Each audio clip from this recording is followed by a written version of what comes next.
আসসালামু আলাইকুম। গত ভিডিওর কন্টিনিউশনই হচ্ছে এই ভিডিওটি। আমরা প্লেনে যখন উঠছিলাম তখনকার এই সময়ের এটা ভিডিওর ক্লিপ। সো আমরা প্লেনে ওঠার পর আমি প্লেনে ওঠার আগে থেকে বারবার বলছিলাম যে আমার একটা উইন্ডো সিট লাগবে। সো আমি প্লেনে ওঠার পর দেখছি যে আমার উইন্ডো সিটই পড়েছে, আলহামদুলিল্লাহ। এখন পর্যন্ত যতটুকু সময় আমি চলছি, আল্লাহর রহমতে কোনো ধরনের ঝামেলার মধ্যে পড়তে হয়নি।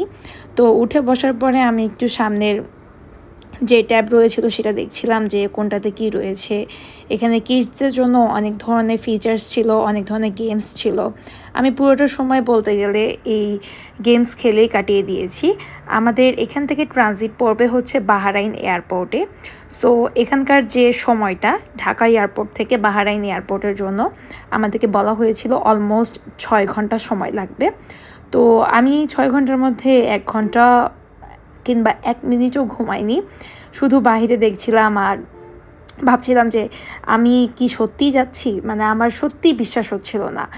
তো তারপর এখানে বাইরে দেখছিলাম, তারপর গেমস খেলছিলাম, তারপর মাঝে আমাদের জন্য খাবার দিয়ে যাওয়া হয়। আমি সেই খাবারের টেস্ট সম্পর্কে না বললেই ভালো হয়, কেননা সেই খাবার আসলে সেরকম একটা খাওয়া যাচ্ছিল না।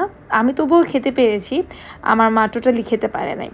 সো খাবার খেয়েছি এবং এই তো গেমস খেলেই মেনলি হচ্ছে সময়টা কাটিয়ে দিয়েছিলাম আর কি। তো আজ এ পর্যন্তই। আমি এই ভিডিওগুলো কন্টিনিউশন আকারে দিব, আশা করছি সকলের ভালো লাগবে, কেননা এই লেন্থি ভিডিও আমার নিজেরই পছন্দ নয়, আমার নিজেরই ভালো লাগে না। এজন্য আমি আর কি এই ভিডিওগুলো একে একে করে দিচ্ছি। তো এখানে আমরা খাবার খাওয়ার পর আমাদের হচ্ছে বাহরাইন এয়ারপোর্টের সময় আমরা নেমে গিয়েছি